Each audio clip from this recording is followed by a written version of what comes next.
Halo, bagaimana kabarnya para pendengar radio Suara Abdi Allah dimanapun Anda berada? Kita bertemu lagi hari ini untuk belajar satu kebenaran firman Tuhan. Firman Tuhan diambil dari Perjanjian Lama, Amsal 25, ayatnya yang ke-28. Amsal pasalnya yang ke-25 ayat yang ke-28. Saya akan bacakan untuk para pendengar sekalian dengan menggunakan versi terjemahan baru yang kedua. Amsal 25 ayat 28. Bagaikan kota yang roboh temboknya, demikianlah orang yang tak dapat mengendalikan diri. Saya ulangi, bagaikan kota yang roboh temboknya, demikianlah orang yang tak dapat mengendalikan diri. Kalau terjemahan baru yang pertama, bunyinya demikian. Orang yang tak dapat mengendalikan diri adalah seperti kota yang roboh temboknya. Nah, pendengar radio Suara Abdi Allah dimanapun Anda berada. Seorang filsuf dari China bernama Lao Tse pernah mengatakan, menundukkan orang lain membutuhkan tenaga. Menundukkan diri kita sendiri membutuhkan kekuatan. Apa yang bisa kita pelajari dari perkataan bijaksana dari Lao Tse? Ternyata para pendengar, lebih mudah bagi kita untuk menundukkan orang lain daripada menundukkan diri kita sendiri.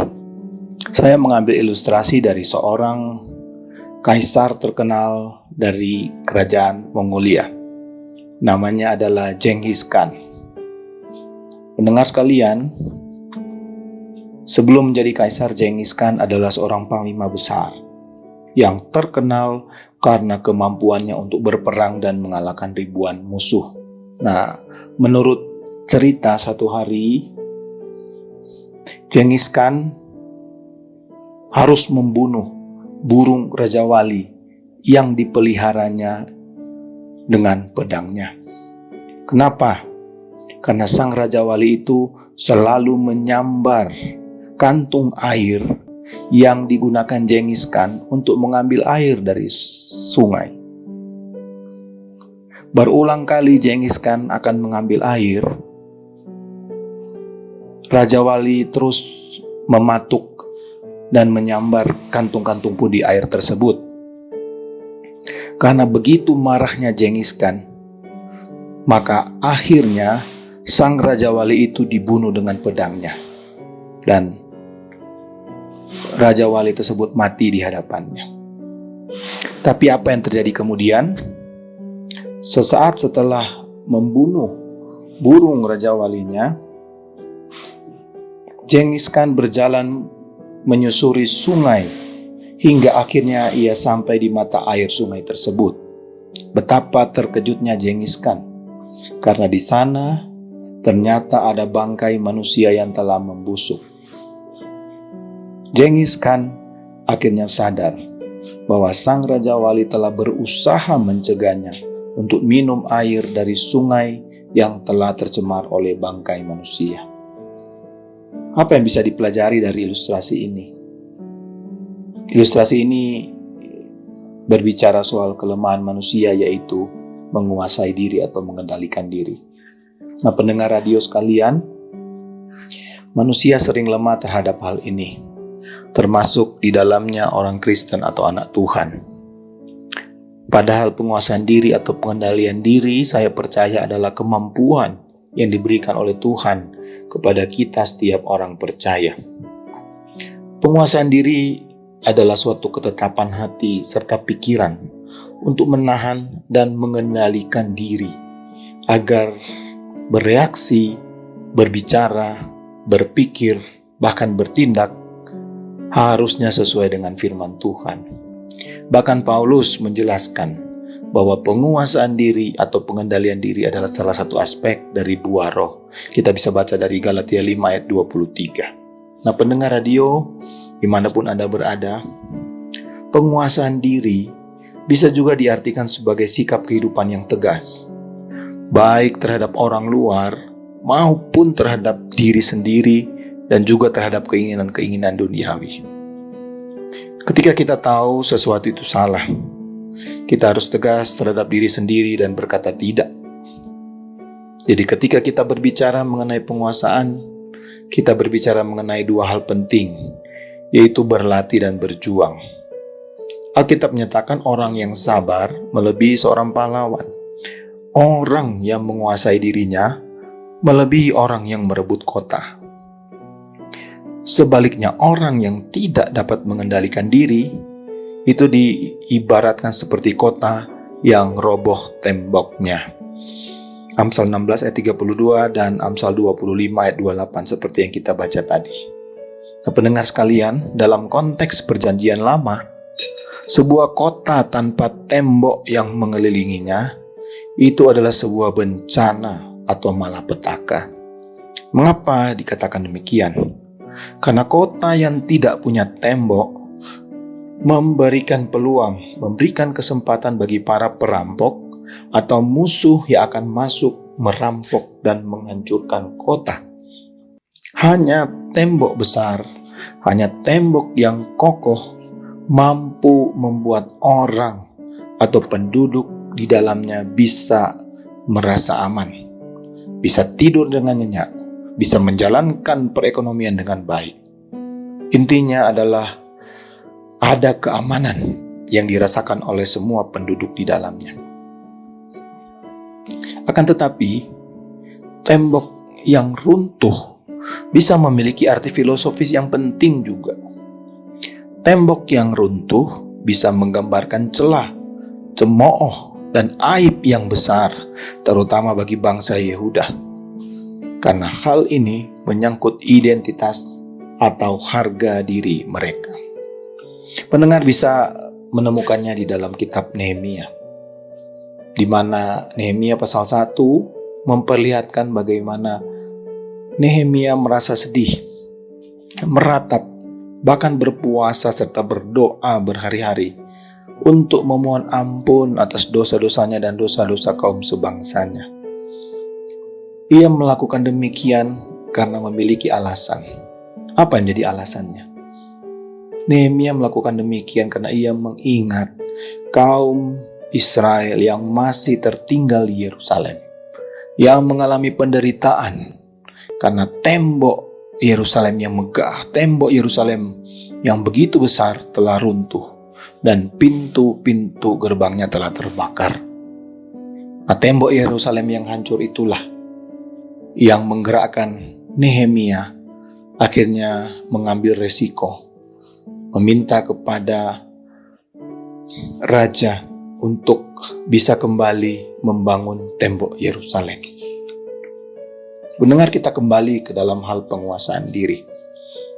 Orang yang tidak dapat mengontrol dirinya adalah orang yang sangat lemah, mudah hancur, dan mudah jatuh di dalam dosa.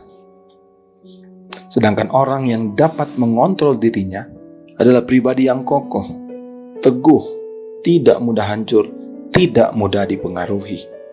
Nah, kuncinya ada di mana? Kuncinya hanya satu.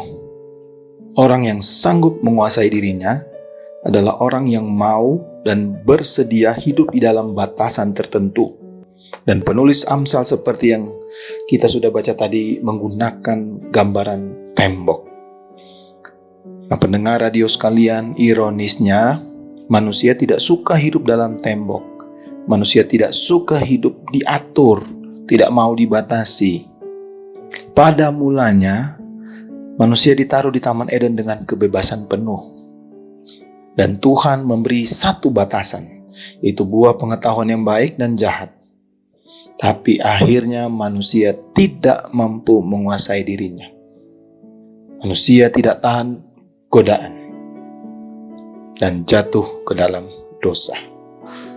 Dan Yesus pun pernah mengingatkan bagi para murid-muridnya bahwa roh itu penurut tetapi daging lemah. Paulus berulang kali mengingatkan murid-murid untuk mengontrol ataupun menguasai diri mereka. Mengapa? Karena manusia masih memiliki keinginan daging yang masih melekat selama mereka hidup di dunia. Nah, sekali lagi saya tekankan untuk para pendengar radio sekalian. Jadi kata tembok, seperti yang digambarkan oleh Amsal, tidak hanya sekedar berbicara mengenai batasan satu wilayah. Namun tembok bisa juga diartikan sebagai keamanan dan ketenangan. Ketika tembok tegak berdiri, tembok tersebut berfungsi memberikan keamanan. Tapi jika tembok itu roboh, siapapun yang tinggal di dalam kota pasti tidak merasa aman dan tenang lagi. Kota yang roboh temboknya akan dengan mudah diporak-porandakan musuh. Jika hidup kita adalah digambarkan sebagai kota, dan firman Tuhan itu digambarkan sebagai tembok yang membatasi kita. Bagaimana kita menguasai diri kita? Firman Tuhan menjadi pengingat. Firman Tuhan menjadi batasan, aturan yang mengatur kehidupan kita. Sehingga ketika kita kebablasan, ketika kita tidak sanggup menguasai diri, kita tidak tahan untuk mengikuti godaan-godaan yang berasal dari luar. Pendengar sekalian, ketika tembok, ketika aturan, ketika firman Tuhan itu tidak lagi menjadi batasan dalam kehidupan dari para pendengar sekalian, jelas iblis, si jahat, akan dengan mudah menyerang hidup para pendengar sekalian berkali-kali. Ketika kita harus menguasai diri, menjadi pertanyaan, kita harus menguasai dari dalam hal apa saja. Pendengar sekalian, paling sederhana yang bisa saya bagikan untuk para pendengar sekalian di dalam kehidupan kita sehari-hari, ada 3 aspek. Yang pertama adalah emosi. Pendengar, jika emosi seseorang tidak terkendali, ketika emosi seseorang jauh melampaui batasan yang sudah diberikan, situasi pasti akan menjadi sulit.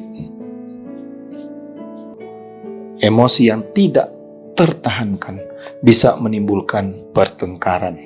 Amsal 29 ayat 22 menyatakan seperti ini, si pemarah menimbulkan pertengkaran, dan orang yang lekas gusar banyak pelanggarannya.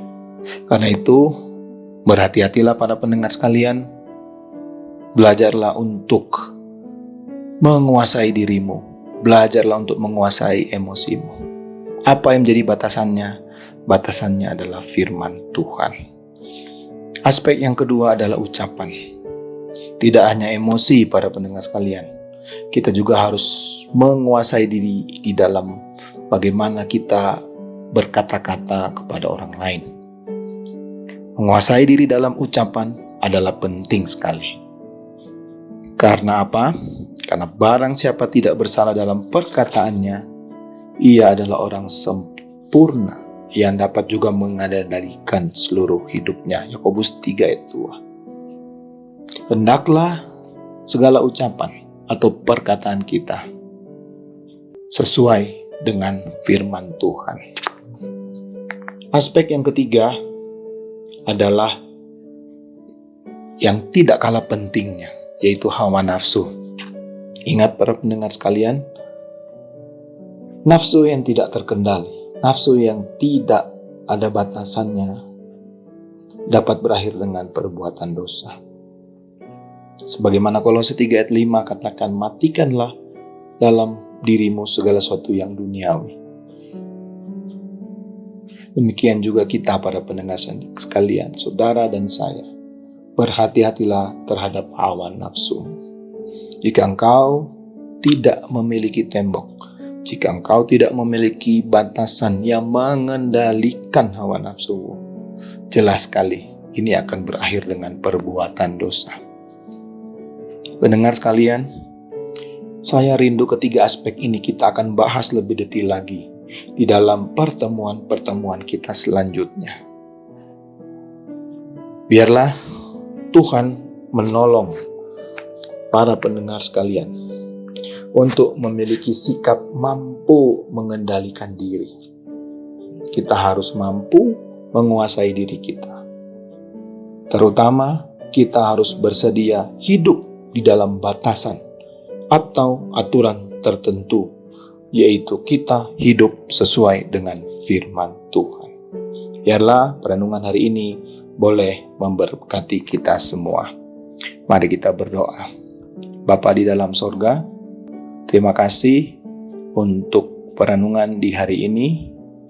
Kami sadar bahwa kami seringkali tidak mampu menguasai diri, tidak mampu menguasai emosi kami, tidak mampu menguasai kata-kata ucapan kami, bahkan tidak mampu mengendalikan hawa nafsu kami. Padahal Tuhan sudah memberikan batasan yang sangat penting, yaitu firman Tuhan yang seringkali kami dengar. Tapi harus kami akui Tuhan, kami seringkali tidak memahami dan tidak mau mempraktekkan itu dalam hidup kami setiap hari. Karena itu hamba-Mu berdoa untuk setiap pendengar radio Suara Abdi Allah dimanapun mereka berada. Tolonglah mereka Tuhan, mampukan mereka untuk hidup di dalam batasan aturan yaitu firman-Mu. Sehingga apa yang mereka katakan, apa yang mereka perbuat, tentunya itu sesuai dengan firman Tuhan. Berkati mereka semua, berkati keluarga para pendengar radio sekalian dimanapun mereka berada. Biarlah kehidupan mereka Tuhan adalah kehidupan yang memuliakan nama Tuhan saja. Demi nama Tuhan Yesus Kristus, Tuhan dan Juru Selamat, kami sudah berdoa dan bersyukur. Amin.